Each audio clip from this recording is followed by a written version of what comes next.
सही ये बात की है कि भाई काम भी कुछ लोगों को लगता है कि काम किए, लेकिन कुछ लोगों को लगता है कि मोदी ने काम नहीं किया। लेकिन गरीबों के लिए मोदी ने बहुत अच्छा काम नहीं किया। बाकी बड़े लोगों के लिए तो मोदी काम किए होंगे। गरीबों के लिए अच्छा नहीं किया भाई साहब, देख लीजिए गरीबों के लिए। ये बताइए, सुनिए 5 किलो राशन फ्री कर दिए, लेकिन पर शिक्षा नहीं फ्री कर पा रहे हैं। 5 किलो राशन फ्री कर दिए, शिक्षा नहीं, शिक्षा काहे नहीं फ्री कर रहे हैं। हम कहते हैं शिक्षा फ्री कर दीजिए, गरीब पढ़े। हम अपने लिए नहीं कर रहे हैं, हम तो सक्षम हैं। हम अपने हॉस्पिटल फ्री कर दें, कम से कम लोगों का इलाज हो। क्या बताइए, यहाँ तो हाँ फ्री करने के लिए आप कह रहे हैं। सरकारी स्कूलों में कितना फीस है? सरकारी स्कूल में पढ़ता कौन है? पहले की अपेक्षा अब की अपेक्षा में कितनी फीस बढ़ गई है? तो भैया जब प्राइवेट स्कूल में पहले की अपेक्षा में जब आप प्राइवेट स्कूल में बहुत चौचक व्यवस्था चाहेंगे तो आप उसमें क्या चाहते हैं, फ्री हो जाए? क्या पहले क्या कितने कैसे फ्री हो जाएगा वो? काहे नहीं? वो तो संभव है नहीं। तो काहे के लिए राशन बंटवा रहे हैं? राशन बंद कर दीजिए। राशन नहीं मिले, गरीबों को राशन नहीं बांटना चाहिए। नहीं, बिल्कुल नहीं बांटना चाहिए। क्यों नहीं? आप राशन सुनिए, राशन अपनी व्यवस्था कर लेंगे, लेकिन शिक्षा फ्री करें। शिक्षा फ्री का हाँ, राशन की व्यवस्था वो कर लेगा कहीं ना कहीं से, लेकिन शिक्षा फ्री। कॉलेज नहीं चल रहे हैं, मंदिर से काम चल जाएगा। फ्री नहीं होना चाहिए शिक्षा। शिक्षा फ्री नहीं है। अच्छा ये बताइए, जो सरकारी स्कूल है उनमें शिक्षा नहीं है, क्लासेस नहीं चल रही। पहले से कितना बेहतर है, आप जाके देखिए। आज से 10 साल पहले चले जाइए, अब चले जाइए, देख लीजिए स्कूल कॉलेज जो सरकारी स्कूल की व्यवस्थाएं बढ़िया हो रही हैं। सरकारी स्कूल की व्यवस्थाएं बढ़िया हैं। अब मेडिकल कॉलेज है, आप जाके देखिए। मेडिकल कॉलेज की जो बिल्डिंग है, वहाँ पे जो भी सिस्टम है, आप जाके देखिए। वहाँ पे साफ सफाई, डॉक्टर टाइम से आते हैं, टाइम से जाते हैं, सारा चीज एकदम अच्छा है। साफ सफाई भी बहुत सही है। और क्या चाहिए आपको? एक एक मरीज का अच्छे से इलाज हो रहा है। अब बोल रहे हैं स्वास्थ्य नहीं सही है, कहाँ नहीं सही है? बताइए।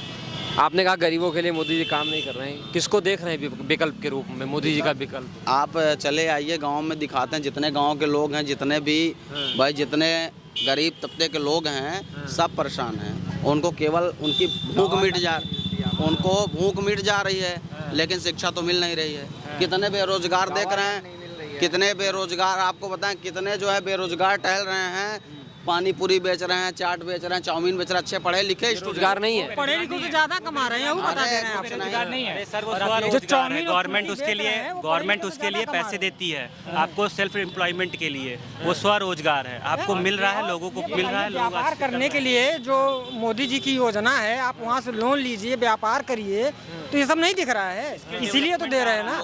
तो अच्छा है, सबको रोजगार दे पाना संभव है? बताइए भाई साहब, सबको रोजगार दे पाना संभव होगा? नहीं, संभव नहीं, लेकिन एक परिवार में अगर एक लोगों को रोजगार मिल गया तो उसका परिवार चल जाता। 60,000 भर्तियां निकली, कम है। एक ये कहने को अगर आप कहा जा सके तो एक इसका रास्ता ये हो सकता है, जो जिसको जितनी सैलरी दी जा रही है, उस सैलरी में कुछ कटौती करके किसी और को भी, एक परिवार को एक व्यक्ति पर व्यक्ति, हर घर एक व्यक्ति वो दिया जा सकता है रोजगार। और इससे और कोई रास्ता नहीं, क्योंकि हर परिवार में हर व्यक्ति को किसी को भी नहीं दिया जा सकता, संपूर्णतः नहीं हो सकता। अरे इसमें आप किसको ये बताइए, जो अग्निवीर वाला भी मुद्दा था, उनमें न जाने कितने लोगों ने विरोध किया था, न जाने कितने युवाओं का सपना जो है साकार हुआ उससे कि हमको कम से कम वर्दी छूने तक को मिल जाए। 4 साल का उनको टाइम दिया गया ना, तो वही बहुत बड़ी बात है उनके लिए। बड़ी बात है, बिल्कुल है। सारे अग्निवीर जो लड़के हैं, जो तैयारी कर रहे थे आर्मी की, सब विरोध कर रहे हैं कि अग्निवीर योजना सबसे सपना उसे साकार होगा। न जाने कितने ऐसे अधूरे रह जाते कि उनको वर्दी छूने तक की नसीब नहीं होती थी, और कम से कम उसके द्वारा उनका सपना साकार होगा।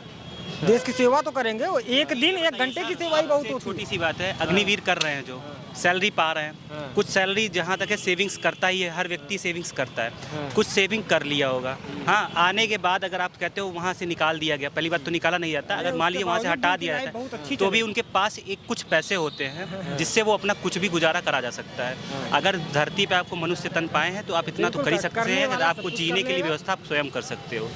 आप जानवर नहीं है कि बस खाए सोए, हम लोग मनुष्य हैं, काम करते हैं, पैसे आते हैं। अगर हम कर रहे हैं, अग्निवीर से भी हम अगर रिटायर हुए हैं तो भी उससे हमसे पैसे गवर्नमेंट ने हमको कुछ ना कुछ दिया है। इजराइल में लोग 5 साल नौकरी कर करके सेना से रिटायरमेंट ले लेते हैं, लेकिन वहाँ पे कंपलसरी है, प्रति व्यक्ति को करना ही है। भाई साहब, अभी तो आपसे कुछ बाकी है। ये बताएं, किसको देखते हैं ऑप्शन के रूप में आप? ऑप्शन किसको देखते हैं मोदी जी का? हम मोदी जी का तो कभी सपोर्ट में नहीं रहे और सपोर्ट में नहीं रहेंगे। तो सपोर्ट में तो आप नहीं रह, लेकिन किसका सपोर्ट करेंगे? मतलब ऐसा क्यों, ये भी तो बता दीजिए। ऐसा क्यों इसलिए है क्योंकि देखिए, जब से मोदी जी की सरकार हुई, जितने बिजनेसमैन हैं वो खास करके जिस बिजनेस से हम रिलेटेड हैं, वो पोल्ट्री से रिलेटेड हैं, तो खास करके जो है मोदी जी को जो है पोल्ट्री से रिलेटेड उनको कोई भी काम नहीं चाहिए, उनको सीधे शाकाहारी चाहिए। तो यहाँ तो बढ़ गया, देखिए कितना चमड़ा उद्योग, कितना जो है व्यापार बढ़ गया पहले की अपेक्षा। लेकिन देखिए होता क्या है कि भाई हम सपोर्ट उनको नहीं करते हैं, हम अगर करेंगे तो सपा को कर सकते हैं, बसपा को कर सकते हैं, लेकिन तीसरी पार्टी हम बीजेपी को नहीं कर सकते। बसपा वाली जो मैडम है वो भी तो मोदी जी को ही सपोर्ट कर रही हैं, करें, कहना गलत है? कोई दिक्कत नहीं, वो करें, लेकिन हम इनको नहीं सपोर्ट कर सकते हैं। वो तो ठीक है, आपने कहा ना कि क्या नाम भाई साहब आप? इधर आइए। मेरा, हाँ इधर आइए। सभी दर्शकों को नमस्कार। मैं अभिषेक सक्सेना, महानगर उपाध्यक्ष अखिल भारतीय उद्योग व्यापार मंडल प्रयागराज। क्या लगता है जो मोदी जी का कामकाज रहा है पिछले 10 सालों का, कैसा रहा है? जनता खुशहाल रही है? योजनाएं जमीनी स्तर तक उतरी हैं? देखिए, योजनाएं जो होती हैं जो सरकार बनाती है, देखिए ज़रूरी नहीं होता कि सभी को इसका लाभ मिल सके। मोदी जी हो या इससे पूर्व जो भी प्रधानमंत्री रहे हों, उसमें होता क्या है, देखिए पॉलिसी जो होती है वो ऊपर के लोग बनाते हैं, लेकिन जो बीच के लोग होते हैं उस पॉलिसी का जो लाभ होता है वो ग्राउंड रियलिटी पे नहीं आ पाता है। ठीक है, इसके चलते अगर हम किसी बड़े नेता को अगर हम इसके लिए दोषी मानेंगे कि मोदी जी ये काम कर रहे हैं, तो मोदी जी कोई काम कर रहे हैं, यदि वो अच्छा है गलत, तो वो हम आकलन हम ऐसे नहीं कर सकते हैं, क्योंकि जो बीच के लोग होते हैं, कुछ लोग होते हैं किसी शहर में उस पॉलिसी को बहुत अच्छा इम्प्लीमेंट कर लेते हैं, कुछ लोग होते हैं उस पॉलिसी को बहुत लोगों तक उसका लाभ नहीं मिल पाता है। रही बात जो पूर्व में जो भी इनकी पॉलिसियां रही हैं या जो भी उनका प्लान रहा हो और इम्प्लीमेंटेशन के लिए, तो अभी तक उनका जो भी कार्य है वो बहुत ही ज़्यादा सराहनीय रहा है, जिसकी हम लोग बहुत ही ज़्यादा प्रशंसा करते हैं। ठीक है, चूँकि मैं उद्योग व्यापार मंडल का महानगर उपाध्यक्ष हूँ। आप व्यापार मंडल में हैं, यहाँ तो बात हो रही है कि व्यापारी परेशान है, जीएसटी से परेशान है लोग, युवा परेशान है, नौकरियाँ नहीं निकल रही, किसान परेशान है, आंदोलन कर रहे हैं। देखिए, परेशानी हर किसी के साथ होती है और हर तरह की होती है, और ऐसा नहीं कि किसी की परेशानियां हैं वो जेन्युइन नहीं है, हर किसी की परेशानियां जेन्युइन हैं। रही बात व्यापार की, अगर जो भी व्यापारी लोग हैं जो जीएसटी से परेशान हैं, तो आप मुझे एक बात बताइए ना कि कोई भी व्यापारी है, अगर उसकी मैं कह रहा हूँ 100 रुपये भी आमदनी है, आप अपेक्षा तो कर रहे हैं कि आपको विकास मिले, उस विकास में क्या कर के रूप में आपने अपना किसी प्रकार का सहयोग किया व्यापारी ने? अभी पूर्व में भी यहाँ पे निकाला गया, मैं केवल जिला प्रयागराज की बात नहीं करता हूँ, मैं यहाँ पे तमाम प्रदेश भर में या देश भर में जितने भी व्यापारी हैं उनका अगर आकलन कर लिया जाए, तो जो जीएसटी फाइल कर रहे हैं और जीएसटी फाइल नहीं कर रहे हैं, दोनों के रेशियो में एटलीस्ट 90:10 का रेशियो आता ही आता है। आप विकास तो अपेक्षा कर रहे हैं, लेकिन क्या आपका जो दायित्व है या आपकी जो जिम्मेदारी है, क्या आपने उसको पूरा किया? तो ये जीएसटी वाली बात और इस तरह की बातें ये बिल्कुल बेबुनियाद है।